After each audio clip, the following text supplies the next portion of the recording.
Hello दोस्तों, हम भारतीय संविधान के बारे में चर्चा कर रहे थे। भारतीय संविधान के जो भाग 13 तक थे वहां तक हमने क्या विस्तृत चर्चा कर ली थी। आज हम भाग 14 के बारे में चर्चा करेंगे। तो हमने क्या है 1 से स्टार्ट किया था। 1 से 4 संघ उसका राज्य क्षेत्र है, 5 से 11 नागरिकता है, 12 से 35 मौलिक अधिकार है, 36 से 51 नीति निर्देशक तत्व है, 52 से 151 केंद्र सरकार है, 152 से 237 राज्य सरकार है, 238 निश्चित खाली रखा गया है, 239 से 242 केंद्र शासित प्रदेश है, 243 के क्या ग्राम पंचायतें हैं और 243 में क्या लिखा गया है नगरीय स्वशासन है। 244 की अगर बात करते हैं तो 80 80 क्षेत्र के लिए प्रशासनिक प्रावधान है।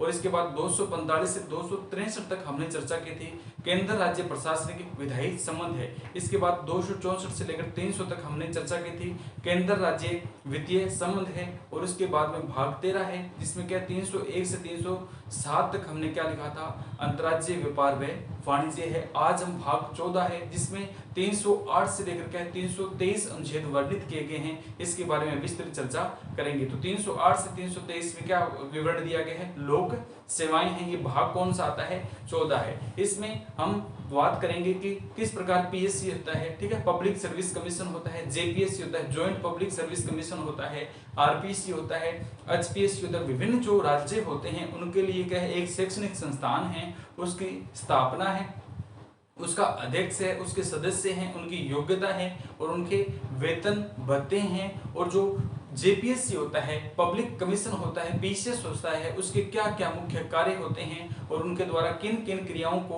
योजनाओं तरीके से लागू किया जाता है। तो इनके बारे में हम विस्तृत रूप से क्या चर्चा करेंगे। आज हम क्या पढ़ेंगे 308 से 323 क्या है लोक सेवाएं हैं। तो सर्वप्रथम तो इसमें लिख लेते हैं कि ये भाग कौन सा है। ये भाग की बात करते हैं, ये भाग कौन सा अपना 14 है। भाग कौन सा है 14 है। और इसमें अनुच्छेदों की अगर बात करते हैं कि 308 से 323 तक क्या है लोक सेवाओं का जो वर्णन किया गया है। इसमें अनुच्छेद कहां से लेकर कहां तक है। तो इसमें अनुच्छेदों की अगर बात करते हैं 308 से लेकर क्या है 323 तक क्या है अनुच्छेद है वो वर्णित किए गए हैं। तो इनमें से जिस प्रकार हमने 1 से लेकर क्या है 307 तक सभी अनुच्छेदों को विस्तृत क्रम वाइज क्या पढ़ा है, उसी प्रकार हम क्या है 308 से 323 तक प्रत्येक अनुच्छेद में क्या क्या दिया है इसके बारे में क्या चर्चा करेंगे। तो इसको देखते हैं कि 308 है, ठीक है, भारतीय संविधान का अनुच्छेद 308 है। इसमें किस प्रकार का जो है वो वाद है या बात दी गई है। तो भारतीय संविधान का अनुच्छेद 308 क्या कहता है निर्वचन है। जिस प्रकार प्रदेश संस्थाएं होती है उनसे संबंधित क्या है निर्वचन होता है, निर्वाचन होता है, उनसे संबंधित प्रावधान किसमें किए गए हैं अनुच्छेद 308 में। अनुच्छेद 308 क्या कहता है भारतीय संविधान का अनुच्छेद 308 क्या कहता है निर्वचन। कौन सा वचन है निर्वचन या निर्वाचन संबंधित प्रावधान, यानी इसके सदस्य और इनके योग्यताओं का कार्यक्रम की अगर बात करते हैं किस आधार पर इनका निर्वाचन किया जाएगा, यह भारतीय संविधान के अनुच्छेद 308 में बताया गया है। 309 क्या कहता है संघ होगा। एक तो क्या संघ होता है, एक विभिन्न प्रकार के क्या है राज्य होते हैं। संघ और जो राज्य होते हैं उनके सेवा शब्दों के नियम हैं, यानी संघ और राज्य की सेवा करने वाले जो व्यक्ति होते हैं उनकी भर्ती से संबंधित क्या है नियम कौन कौन से हैं। 309 क्या कहता है अनुच्छेद 309 क्या कहता है संघ व राज्य संघ व राज्य सेवा आयोग में कार्य करने वाले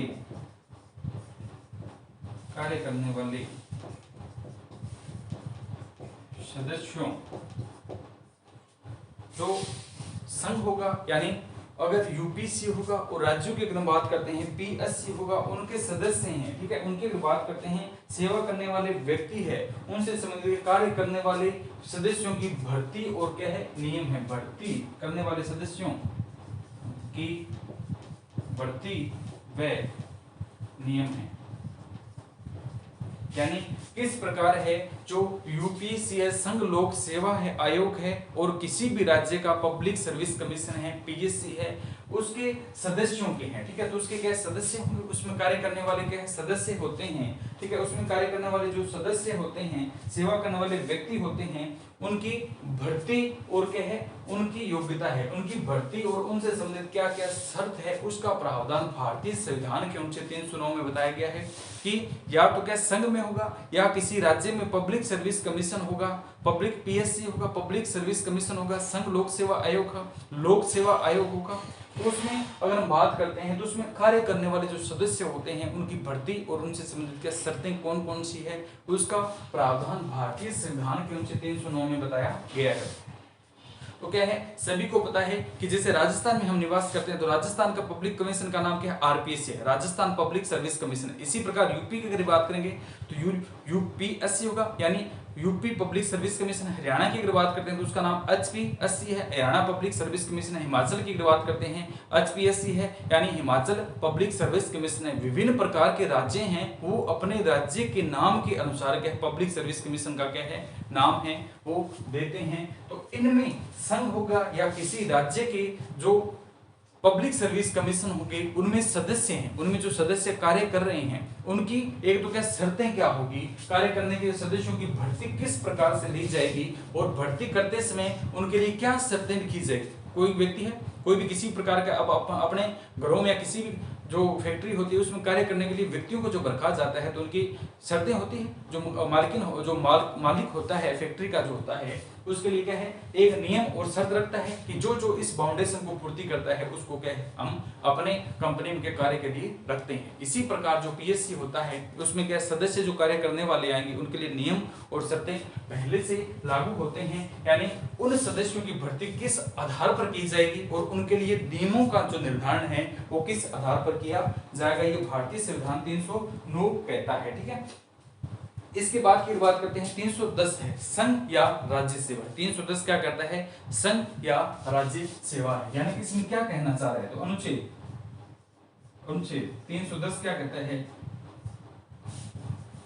संघ व राज्य सेवा, संघ व क्या है राज्य सेवा है। इसको समझिए। संघ की अगर बात करते हैं तो केंद्र में जाएंगे, केंद्र में जाते हैं तो यूपीएससी है वो पब्लिक सर्विस कमीशन का क्या है आयोजन करती है, वो परीक्षाओं का निर्धारण करती है। जैसे आईएएस का एग्जाम होता है यूपीएससी लेती है, 3 लेवल होते हैं, प्री होता है, मेन होता है, इंटरव्यू होता है। तीनों के आधार पर केंद्र के द्वारा क्या है व्यक्तियों का निर्धारण किया जाता है कौन आईपीएस में जाएगा, कौन आईएएस में जाएगा, कोई आईएफएस में जाएगा। इंडियन फॉरेन जो सर्विस है यानी विदेशों के लिए फॉरेस्ट गार्ड के जो विदेशों के आधार पर क्या है आईएफएस है उसमें कौन कौन व्यक्ति जाएंगे इनका निर्धारण केंद्र के द्वारा संघ की तो पीएससी जो होती है यूनियन पब्लिक सर्विस कमीशन होता है उसके आधार पर इसका निर्धारण किया जाता है। अगर हम बात करते हैं संघ और इसके साथ क्या राज्य सेवा है, राज्य की भी बात करते हैं तो अपने राजस्थान से ले लेते हैं, हम राजस्थान में निवास करते हैं तो इस राजस्थान की अगर बात करते हैं तो राजस्थान की जो संघ सेवा है वो कौन सी आरपीएससी है, राजस्थान संघ सेवा समिति है, ठीक है। इसका नाम क्या है लोक सेवा आयोग है यानी राजस्थान लोक सेवा आयोग हो जाएगा। तो इसकी अगर बात करते हैं तो राजस्थान के लिए क्या है संघ व राज्य सेवा, यानी संघ की सेवा होगी और दूसरी कौन सी राज्य की सेवा है। राजस्थान में निवास करते हैं तो राजस्थान की राज्य सेवा कौन कौन सी होगी आरएस है राजस्थान एडमिनिस्ट्रेटिव सर्विस है, आरपीएस है राजस्थान पब्लिक सर्विस कमीशन है और इनके आधार पर इन्हीं के आधार पर एक कौन सा होता है आरएसीएस होता है, ठीक है। आरएसीएस होता है तो इन्हीं के आधार पर क्या है राज्यों में क्या है हम एग्जाम देते हैं, वो प्री होता है, अभी प्री 1 तारीख को है प्री होगा, फिर इसमें क्वालिफाई के आधार पर मेन रिटन होगा, इसके आधार पर इंटरव्यू लिया जाएगा और उसी के आधार पर व्यक्ति का जो इंटरव्यू होगा साक्षात्कार होगा। दोनों मेन और इंटरव्यू के क्या है एग्जाम के जो रिटन और जो इंटरव्यू होता है दोनों के क्या है जो नंबर होते हैं वो जुड़ते हैं, फिर आरपीएससी इनमें से क्या है अंतिम रूप से चयन करती है। तो ये क्या कह रहा है संघ व राज्य सेवा है। तो राज्य सेवा की अगर बात करते हैं तो इसमें कौन कौन सी आ जाती है, एक तो आरएस आएगा, एक आरपीएस आएगा और एक आरएसीएस आता है, ठीक है। केंद्र की अगर बात करते हैं तो आईएएस है, आईपीएस है और आईएफएस है, ये जो सेवाएं हैं ये केंद्र की हो जाएगी। तो 310 में इसके बारे में प्रावधान है वो किया गया है। भारतीय संविधान का अनुच्छेद 310 क्या कहता है कि संघ या राज्य की पब्लिक सर्विस कमीशन के बारे में प्रावधान करता है, ठीक है। अब 311 की अगर बात करते हैं अनुच्छेद 311 क्या कहता है कोई भी पब्लिक सर्विस कमीशन होगा, कोई भी पब्लिक सर्विस कमीशन होता है, लोक सेवा आयोग होता है, राज्य का भी हो सकता है और केंद्र का भी हो सकता है। तो संघ या राज्य के अधीन सिविल जो संघ और राज्य के क्या है अधीन होते हैं, कोई भी होता है संघ के अधीन होंगे, दूसरे क्या है राज्य के अधीन होते हैं। कोई भी जो व्यक्ति होता है वो अपनी हैसियत योजित व्यक्ति किया और कहे निटाया जा सकता है। यानी 311 क्या कहता है, संघ लोक सेवा और राज्य सेवा में किसी भी व्यक्ति को नियुक्त कर सकते हैं और उसे पद से हटाया जा सकता है। तो इसमें क्या लिखेंगे, संघ व राज्य लोक सेवा आयोग में, संघ व राज्य लोक सेवा आयोग में व्यक्ति की नियुक्ति और पद विमुक्ति है, पद विमुक्ति है। यानी कोई भी या तो संघ का होगा या राज्य का होगा, इसमें आयोग के क्या सदस्य जो होंगे उनकी क्या नियुक्ति और क्या है उनको पद विमुक्त कैसे किया जाएगा। ठीक है, इसमें क्या है पद जे विमुक्त है, यानी पद से खाली उसको किस प्रकार किया जाएगा, ये भारतीय संविधान 311 कहता है। इसके बाद क्या है अनुच्छेद बात करते हैं 312 है, ये पढ़े थे हमने जब राज्यसभा पढ़ा था। तो भारतीय संविधान के अनुच्छेद 312 में कहा था कि राज्यसभा को एक अतिरिक्त शक्ति है जो नई अखिल भारतीय का क्या है, नई अखिल भारतीय को क्या है चुन सकती है, नई अखिल भारतीय है उसका प्रावधान कर सकती है। यदि राज्य को लेकर क्या है राज्यसभा होती है उसके द्वारा इसे विशेष शक्ति दी गई है, वो किसी भी नई अखिल भारतीय का क्या स्थापित कर सकती है। तो 1966 में राज्यसभा के 2/3 बहुमत के आधार पर राज्यसभा के द्वारा संविधान के अनुच्छेद 312 के तहत नई अखिल भारतीय सेवा का क्या है विमोचन किया गया था। नई अखिल भारतीय सेवा है उसको लागू किया गया था, जिसका नाम कौन था, इंडियन फॉरेन सर्विस था, इंडियन फॉरेस्ट सर्विस था, IAFS था। पहले दो ही हुआ करती, पहले तो ICS कहा जाता था, इंडियन सिविल सर्विस कहा जाता, लेकिन आजादी के बाद इसे ICS, IAS और IPS कर दिया गया। और वर्तमान की अगर हम बात करते हैं 1966 में राज्यसभा के 2/3 बहुमत के आधार पर 312 के तहत नई अखिल भारतीय का क्या है जो लागू किया गया था, नई अखिल भारतीय बनाई गई थी। तो इसमें क्या है 312 क्या कहते हैं, नई अखिल भारतीय, नई अखिल भारतीय सेवा का प्रावधान। जब हमने क्या अधिनियम पढ़े थे तो उनमें क्या विस्तृत बारे में आपको बताया था कि 1919 के अधिनियम था। इससे पहले क्या अगर बात करते हैं तो एक मात्र के आजादी से पूर्व भारत में क्या ICS, इंडियन सिविल सर्विस है वो उसका आयोजन किया जाता। 1921 में इलाहाबाद में प्रथम बार भारत में ICS जो का है आयोजन किया गया था। अन्ना जॉर्ज मल्होत्रा और एक अन्ना जॉर्ज मल्होत्रा थी और कौन सी इंटीग्रेट मैकाकी-लॉर्ड है, ये दो व्यक्ति चुनकर इस पद पर आए थे। भारतीय सिविल की अगर बात करते हैं इंडियन सिविल सर्विस में प्रथम बार ये दो व्यक्ति चुनकर आए थे। लेकिन अगर हम बात करते हैं 1947 के बाद है इसे दो नाम दे दिए गए थे, एक IPS था, एक क्या था IAS था। लेकिन भारतीय संविधान के अनुच्छेद 312 के तहत राज्यसभा के 2/3 बहुमत के आधार पर नई अखिल भारतीय का क्या है प्रावधान किया गया था, जिसका नाम क्या रखा गया था, IAFS है, इंडियन फॉरेस्ट सर्विस। ठीक है, 312 में किससे संबंधित प्रावधान है, नई अखिल भारतीय है, सेवा है, उससे संबंधित जो प्रावधान है वो किया गया है। इसके बाद हम चर्चा करते हैं 313 है। ठीक है, 313 की बात करते हैं तो इसमें क्या कई प्रकार के संक्रमणकालीन प्रावधान है। ठीक है, एक स्थितियां ऐसी आ जाती है जिनमें संक्रमणकालीन प्रावधान है वो रखे गए हैं। तो अनुच्छेद 313 की बात करते हैं। अनुच्छेद 313 क्या कहता है, संक्रमणकालीन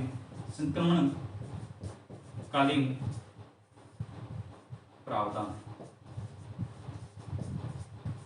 कोई किसी भी परिस्थिति के आधार पर क्या संक्रमणकालीन जो प्रावधान है वो भारतीय संविधान के अनुच्छेद 313 में बताए गए हैं। यानी 313 क्या कहता है, संक्रमण के प्रावधान है। इसके बाद अगर हम बात करते हैं 314 है तो भारतीय संविधान का अनुच्छेद 314 क्या है, अनुच्छेद 314 है, जिसको क्या लिखा गया, निराश्रित है, यानी खाली रखा गया। भारतीय संविधान का अनुच्छेद 314 क्या कहता है, इसमें कुछ किसी भी बात का क्या विवरण नहीं दिया गया है, ये निराश्रित है, यानी इसको क्या खाली रखा गया है। तो ये 308 से लेकर के 314 तक ये थे। ठीक है, ये अनुच्छेद थे, इनसे संबंधित प्रावधान थे। यानी 308 क्या कहता है, निर्वाचन संबंधित प्रावधान है। 309 संघ व राज्य सेवा आयोग में कार्य करने वाले सदस्यों की भर्ती और उनसे संबंधित कौन से नियम लागू होंगे उनका प्रावधान किया गया है। 310 संघ व राज्य क्षेत्र की कौन कौन सी सेवाएं होती है उनके बारे में प्रावधान है। 311 राज्य व्यक्ति और पद नियुक्ति है, ठीक है। राज्य लोक सेवा आयोग है, उसमें किस प्रकार व्यक्ति की नियुक्ति है और किस प्रकार उसे पद विमुक्त किया जाएगा। 313 के है 312 नई अखिल भारतीय सेवा का प्रावधान है, जो राज्यसभा के द्वारा 2/3 बहुमत के आधार पर 312 के तहत किया जाता है, जिसे IFS है, इंडियन फॉरेस्ट सर्विस है। 313 के संक्रमणकालीन प्रावधान है और 314 है उसको क्या है निराश्रित है, यानी उसे क्या है खाली रखा गया है। अब हम आते हैं 315 में, भारतीय संविधान का अनुच्छेद 315 है, उसके बारे में देखते हैं। 315 क्या कैसा है, जैसे केंद्र होगा यानी संघ होगा और राज्य होंगे, ठीक है। संघ व राज्य होंगे, क्या उन दोनों के लिए पब्लिक सर्विस कमीशन का प्रावधान है? क्या दोनों के लिए क्या पब्लिक सर्विस कमीशन का प्रावधान है? यानी केंद्र में भी हो सकता है और राज्यों में भी हो सकता है। तो हमने पढ़ा था 1919 का जो भारत शासन अधिनियम था, इसकी समीक्षा के लिए 1923 में एक लीग कमीशन की सिफारिश की गई थी। लीग कमीशन आया था, उसने कहा था 1923 में लीग कमीशन की अनुशंसा के आधार पर 1926 में यूपीएससी का गठन किया गया था। पहले हमने जब भारतीय संविधान के अधिनियम पढ़े थे, अलग अलग अधिनियमों, मैंने इनके बारे में विस्तृत बताया था कि 1919 का जो भारत शासन अधिनियम आया था, उसके तहत 1923 में इसकी समीक्षा के आधार पर एक कमीशन आया था, जिसका नाम कौन सा था? लीग कमीशन था। जिसका नाम क्या था? लीग कमीशन था। इसमें 1926 में इस कमीशन ने कहा था कि संघ लोक सेवा आयोग होगा। इसने संघ लोक सेवा आयोग की अनुशंसा की थी और 1926 में भारत में क्या है संघ लोक सेवा है उसका प्रावधान था, वो किया गया है। तो भारतीय संविधान के अनुच्छेद 315 क्या कहता है? संघ लोक सेवा आयोग है। 315 की बात करते हैं, अनुच्छेद 315 है। सभी को पता है कि भारतीय संविधान में अनुच्छेद 315 वर्णित है, वो संघ लोक सेवा आयोग से संबंधित है, ठीक है। भाग कौन सा आता है? 14 है। इसमें क्या क्या गया है? केंद्र और राज्य जो है, केंद्र व राज्य में अलग अलग पब्लिक सर्विस कमीशन होंगे, यानी केंद्र का अलग होगा और राज्यों का क्या है अलग होगा। तो 315 की हम बात करते हैं तो इसमें लिखा गया है केंद्र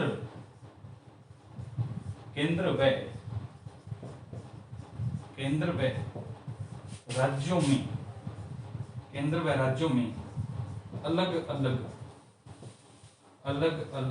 अलग तो है ही, सब कुछ अलग अलग, ठीक है। केंद्र व राज्यों में अलग अलग पीएससी होंगे, पब्लिक सर्विस कमीशन होंगे, यानी अलग अलग राज्यों में, यानी केंद्र व राज्यों में अलग अलग लोक सेवा आयोग होगा, ठीक है। इसमें कहा गया था एक समय होता है जब साथ साथ, लेकिन बाद में एक परिस्थिति आती है उसमें क्या अलग अलग है, तो इसको याद रखिएगा कि अलग अलग है। 315 को दबाव देकर पढ़ेंगे तो अलग अलग है, ठीक है, क्योंकि अलग अलग ही चलती हैं चर्चाएं। किसी का जैसे अगर बात कर लेते दो दोस्त एक समय तक है, बहुत गहनता दोस्ती होती है, लेकिन एक समय ऐसा आता है दोनों एक दूसरे से बात ही करना पसंद नहीं करते, क्या होता है अलग अलग है, पता ही नहीं रहता है।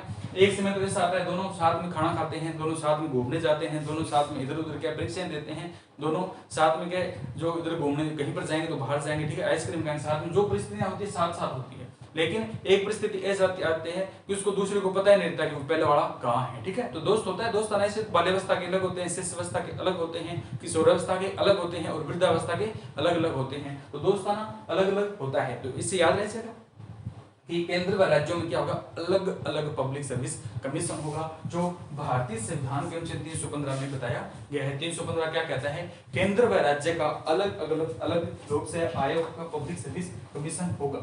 इसके बाद की बात करते हैं, अनुच्छेद 316 है, सदस्यों की योग्यता है और उनकी पदावधि है। पदावधि मतलब कार्यकाल है, यानी सदस्यों के लिए क्या योग्यता है उसका निर्धारण किया गया है, यानी सदस्यों की नियुक्ति और उसकी योग्यता है, सदस्यों की नियुक्ति है और उनकी क्या कार्यकाल है, पदावधि है। तो इसमें लिखेंगे 317 की योग्यता भी इससे आता है, लेकिन ज्यादा इसकी क्या रहती है नियुक्ति का प्रावधान है। अनुच्छेद 316 के तहत नियुक्ति वे एक तो क्या होती है सदस्य होते हैं। 315 क्या कहता है अलग अलग में अलग अलग होगा। 316 की बात करते हैं तो उनके जो सदस्य होते हैं, यानी जो सदस्य होंगे उनकी नियुक्ति और उनकी क्या है पदावधि होती है, ठीक है। ऐसे लोक सेवा आयोग होगा, इसमें सदस्य भी होंगे, वो कार्य करने वाले इसे अध्यक्ष नहीं होगा, उसके साथ सदस्य भी होंगे। तो सदस्यों की नियुक्ति व पदावधि यानी इसमें जो सदस्य कार्य करते हैं उनकी नियुक्ति किस आधार पर होगी और उनकी पदावधि किस आधार पर होगी। अनुच्छेद 317 क्या कहता है, जो राष्ट्रपति है, ठीक है, राष्ट्रपति है उसको हटाना है, ठीक है। लोक सेवा आयोग के अध्यक्ष है और सदस्यों को क्या है, राष्ट्रपति हटा सकता है, निलंबन कर सकता है। राष्ट्रपति के द्वारा लोकसभा के जो अध्यक्ष होते हैं और उनके सदस्य हैं, ठीक है, लोकसभा के अध्यक्ष व सदस्यों को निलंबन का प्रावधान 317 में किया है। अनुच्छेद 317 की बात करते हैं। लोक सेवा आयोग के अध्यक्ष व सदस्यों को हटाना। अब इसमें क्या है, राष्ट्रपति है वो निलंबन कर सकता है। इसमें क्या है, एक क्वेश्चन कंफ्यूजन के लिए चर्चा में रहता है, कंफ्यूजन के लिए ही दिया जाता है कि भारतीय संविधान के किस अनुच्छेद के अनुसार राष्ट्रपति के द्वारा आरपीसी के यानी पब्लिक सर्विस कमीशन के जो अध्यक्ष होते हैं उनको निलंबन किया जा सकता है। तो 317 में इसका है। वैसे तो राज्यपाल से संबंधित प्रावधान है, लेकिन निलंबन की अगर वो बात करता है तो निलंबन कौन करता है, राष्ट्रपति के द्वारा जो पब्लिक सर्विस कमीशन होता है उनके अध्यक्ष व सदस्यों को निलंबन किया जाता है, ठीक है। इसके बाद 318 की बात करते हैं। अनुच्छेद 318 है अध्यक्ष व सदस्यों से संबंधित सेवा शर्त नियम,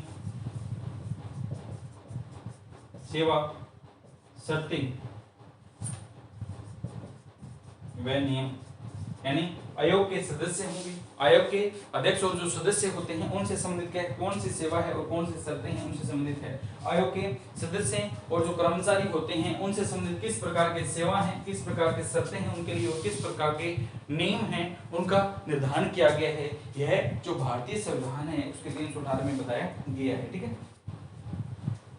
अब आयोग का जो क्या सदस्य है, ठीक है, किसी कारण से क्या आयोग के सदस्य नहीं है, ठीक है। अगर आरपीसी की बात करते हैं तो एक अध्यक्ष और इसमें क्या 7 सदस्य हैं। केंद्र की बात करते हैं 1 + 10 सदस्य हैं। आयोग के सदस्य न रहने पर, ठीक है, तो आयोग के क्या है, आयोग के सदस्य न रहने पर सदस्य के किस प्रकार पद ग्रहण करते हैं। यानी आयोग के सदस्य थे लेकिन वो सदस्य नहीं रहे हैं, ठीक है, पद धारण के बारे में। यानी आयोग के सदस्य थे लेकिन अब वर्तमान में वो आयोग के सदस्य नहीं है। जैसे आरपीसी पहले सदस्य थे लेकिन अब वो सदस्य नहीं है, तो उनके द्वारा क्या किस प्रकार पद ग्रहण किया जाएगा। तो अनुच्छेद 319 क्या कहता है, आयोग के सदस्य न होने पर पद ग्रहण संबंधित प्रावधान,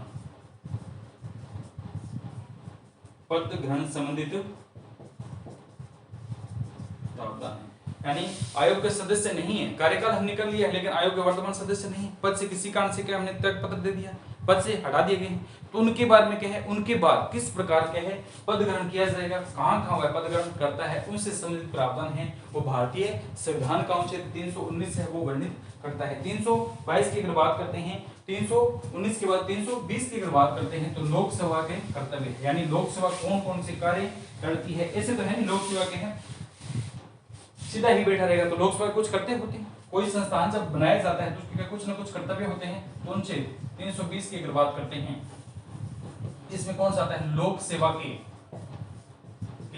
करते, यानी लोक सेवा कौन कौन से कार्य करता है, जैसे परीक्षाओं का आयोजन कराना, रिजल्ट जारी करना, मेन परीक्षाएं लेना, इंटरव्यू लेना, शिक्षक आधार के आधार पर क्या है तहसीलदार नायब तहसीलदार है उनसे संबंधित प्रावधान है वो कौन से भी क्या है इससे किए गए हैं। तो 320 क्या कहता है कि आरपीसी जो होती है पब्लिक सर्विस जो कमीशन होता है उसके द्वारा लोक सेवाओं के कर्तव्य है, ठीक है। और इसके 321 में क्या कहता है, लोक सेवाएं हैं जो कार्य करती है कर्तव्य होते हैं उनके कर्तव्यों का विस्तार है। यानी 321 क्या कहता है, भारतीय संविधान का 321 क्या है, लोक सेवा आयोग के कार्यों का विस्तार करने की शक्ति है। यानी लोक सेवा आयोग उसके कार्य है उनको विस्तार करने की क्या है शक्ति है। तो 321 क्या कहता है, लोक सेवा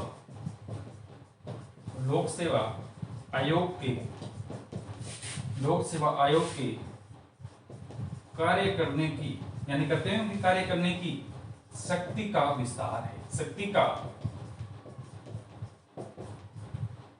यानी लोक सेवा आयोग है जो किसी ने अपने कार्य करती है, इसमें कार्य करेगी करते होंगे निर्वहन करेगी। 320 में है तो 321 में क्या है, ये जो कार्य करेंगे ये जो करते होंगे इसका क्या है विस्तार किया जाएगा, वो भारतीय संविधान के अनुच्छेद है 321 में बताया गया, यानी लोक सेवा आयोग के क्या कर्तव्यों का विस्तार है। ठीक है, इसके बाद की अगर बात करते हैं 322 है, तो भारतीय संविधान का अनुच्छेद 322 क्या कहता है, लोक सेवा आयोग है उसके व्यय है, यानी लोक सेवा आयोग है उसका कितना खर्च हो रहा है उसके व्यय संबंधित प्रावधान है। तो 322 की अगर बात करते हैं,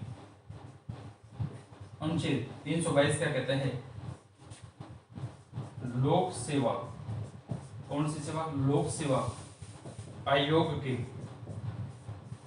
व्यय, यानी लोक सेवा आयोग में किस प्रकार व्यय हुए, उनके कर्मचारी है, अधिकारी है, उनको किस आधार पर तनख्वाहें हैं वो दी जाती है, उनके 4th ग्रेड है, 3rd ग्रेड है, 2nd है, 1st ग्रेड है, ठीक है, और इनके और जो सचिव होते हैं उनको क्या किस आधार पर जो क्या है तनख्वाहें हैं किस आधार पर व्यय किया जाता है, यानी परीक्षा में कितना जो व्यय होता है, इंटरव्यू साक्षात्कार जब साक्षात्कार कर लिए जाते हैं तो उनमें कितना खर्च होता है, तो इन सभी का जो प्रावधान है वो यानी खर्चों का जो प्रावधान है वो भारतीय संविधान के अनुच्छेद 322 में बताया गया है। ठीक है, इसके बाद की बात करते हैं 323 है, भारतीय संविधान का अनुच्छेद 323 क्या कहता है, लोक सेवा आयोग का प्रतिवेदन है, प्रतिवेदन यानी रिकॉर्ड होता है, प्रतिवेदन किया जाता है, तो इनमें क्या है अनुच्छेद 300 इसकी अगर बात करते हैं, लोक सेवा कोई भी हो सकती है, लोक सेवा आयोग का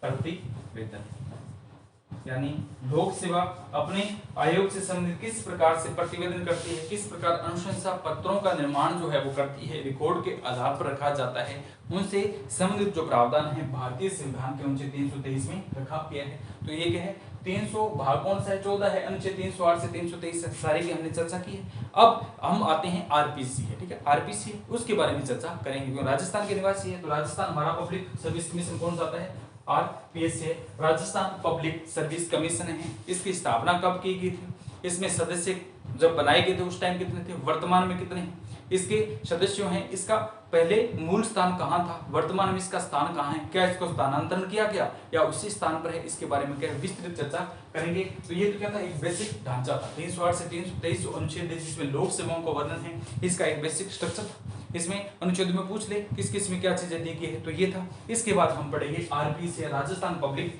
सर्विस कमीशन है, आयोग है, तो उसके कितने सदस्य हैं, कितने इसके अध्यक्ष हैं, अब तक कितने अध्यक्ष है, वो किन किन पदों पर रह चुके हैं, इनके बारे में विस्तृत चर्चा करेंगे। तो इस सेशन में इतना ही, जो इसका आगे का पार्ट है आरपीसी है उसका क्या अगले सेशन में चर्चा करेंगे। ओके दोस्तों, थैंक यू।